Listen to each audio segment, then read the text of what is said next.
Hi everyone and welcome back to the Early Bird Photo News. It has been raining pretty hard here and there's lots of wet birds around, so I haven't been able to go out as much as I would have liked to, but I've still been able to take some nice images with the Leica lenses that I'm using at the moment. In particular, I'm using the 600mm PF lens, one of my favorite lenses of all time, but I've also been taking some action shots with the 400 f4.5 lens and also the 180 to 600mm lens. In particular, the two prime lenses just stand out because they're so small and light. One of the main questions on the channel is always, would you prefer prime lens or zoom lens and what's better? And I think it's really difficult to say. Whenever I use a zoom lens and I'm in the right situation, I love the zoom lens and I much prefer it to a prime lens. But then in other situations, I much prefer the prime lens over the zoom lens. Do you guys have a preference? For me, I think it comes down to which situation I'm shooting. For instance, when I was photographing the crested tern colony, the 200 to 800mm lens with and without the teleconverter was simply amazing because I could take flight shots, I was flexible. If the birds came closer, I could zoom out. If the birds were further away, I could zoom in. And I was also able to zoom in right to the babies in the colony itself. So in this situation, having a prime lens, even something small like the 600mm PF lens, would have not really worked because I would have been too limited and I would have had lots of clipped wings. And I would have always had to decide beforehand, am I going to use the teleconverter or am I going to do flight shots? Because with the teleconverter, I would have likely clipped all the wings in the flight shots. So having that 200 to 800mm lens there gave me the amazing flexibility that I needed. On the other hand, when I'm photographing small birds like these chestnut-breasted manakins, having a prime lens has an advantage because on the long end, the prime lens will ultimately give you better image quality, especially if you're also using teleconverter. So if you know that the birds are going to be a bit further away from you and they're not going to come too close to you, then the prime lens has a clear advantage. My least favorite lenses at the moment are probably the big and heavy f4 and f2.8 prime lenses. They have amazing image quality and they work amazingly well with the teleconverters and in low light, so I use them all the time. But at the same time, I much prefer and I have much more fun in the field with the lighter zoom lenses or the amazing Nikon light prime lenses. So ultimately, whether a zoom lens or prime lens is better really depends on what you're photographing. And to me, as a rule of thumb, I usually use that from 600mm and beyond. When I also know that I want to add teleconverters, I often gravitate towards a prime lens. Whereas from like 400mm and below, I much prefer zoom lenses because if I can fill the frame with a bird at 400mm, for instance, it's very likely that it might also come even closer to me, and then having the ability to zoom in and out gives me a great advantage in the field. So what's best is hard to answer in the end, but if possible, I think a combination of both can be a great choice because you can have a flexible zoom lens on the shorter end and then a fixed prime lens on the long end that gives you the ultimate image quality. And whether you use zoom lenses or prime lenses, it's important that you become confident and efficient when it comes to image editing. And I would love to help you with that with my masterclass and my presets. With my presets, I allow you just one click to transform your raw files. And in my masterclass, I teach you step by step everything you need to know in Photoshop. So if that's of interest to you, make sure to check this out down there in the description. Just before I started filming this video, I got a big package in the mail that had two new backpacks inside it.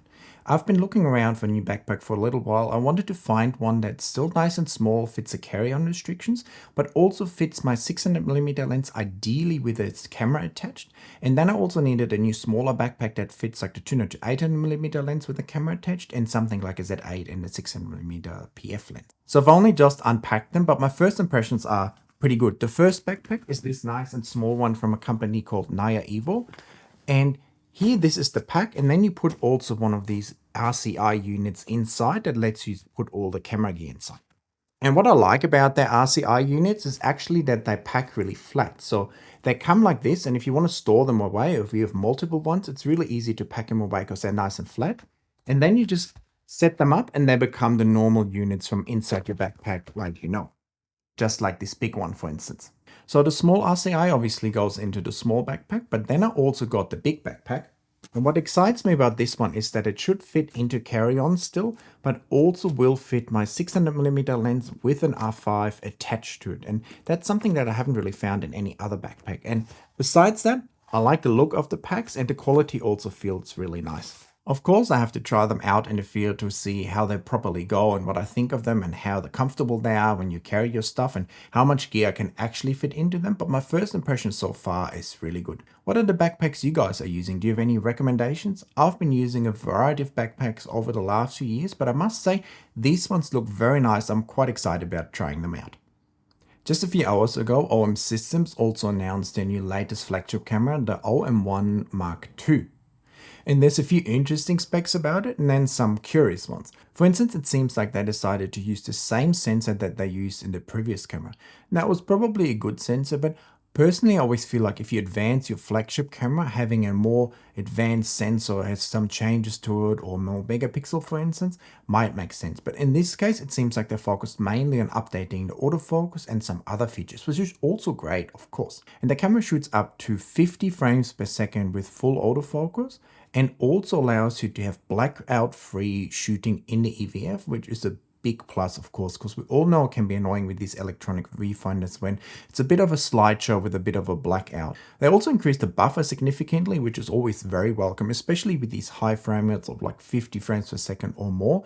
Having small buffers is really irritating in the field because it slows you down so much. You hit the shutter button and instantly you hit the buffer, which is not great. One feature that I found very interesting, especially for me as a video shooter, is that the camera also has built-in live ND filters. They're not real ND filters, but they basically simulate the effect of a graduated ND filter or a full ND filter on the camera. And you can just kind of select even the angle of the graduated filter. So if you're shooting a landscape, shooting a sunset, and you forgot your real filters, this could be a great alternative. Or if you're shooting video in the field and gets really bright and you don't have any filters with you, having these built-in live ND filters could definitely be a great feature, at least in an emergency. All in all, it seems like a great little camera with some nice improvements, but at the same time I wonder how many OM-1 shooters feel like they should really update to this new camera, especially because it seems to have the same sensor. If you have an OM-1, do you feel like you want that new camera because it has the improved autofocus, a bigger buffer and some other features, or do you feel like you're just happy with your current OM-1? What's also great to see in a camera at that price point is that it's very well weatherproofed and also has fantastic in-body image stabilization.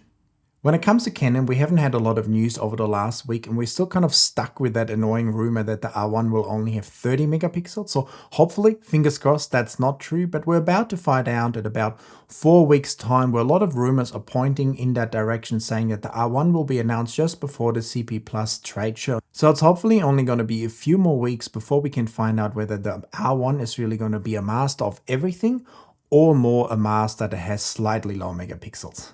Speaking about new cameras, there's definitely rumors heating up about a potentially upcoming Nikon Z6 Mark III soon. And when thinking about this camera, I was wondering how Nikon will tackle it, because it definitely has to be a great camera and remove the stigma from that Z6 and that 7 series that they can't focus properly. But at the same time, they also can't be as good as a Z8 or Z9, for instance, because the Z8 and the Z9 are already very similar cameras, so there definitely needs to be a clear distinction to Z6 Mark III, for instance. Yet, the camera still has to be very good, especially when it comes to the autofocus. One way to differentiate the cameras is definitely resolution. I think the Z6 Mark III will likely only get around the 24 megapixels maybe, whereas the Z8 and the Z9 obviously have the 45 megapixel sensor. So there's one great way to differentiate it, but hopefully Nikon will not make too many changes to the autofocus, because I think even a lower end camera these days still needs some very good autofocusing system. And when I'm reading through the rumors of the potential specs of the Z6 Mark III, I'm actually quite surprised how good that camera seems to be, with a lot of fantastic features kind of trickling down from the Z8 into that camera as well. And that's why I started to wonder, is it maybe even too good and is it going to take away from the Z8 sales, or will people just stick to the higher megapixel camera with the most advanced technology? So if you enjoyed this video, please give me a thumbs up, let me know all your thoughts in the comments, check out my channel membership and hit that subscribe button, and I will see you in the next video very soon. Bye guys.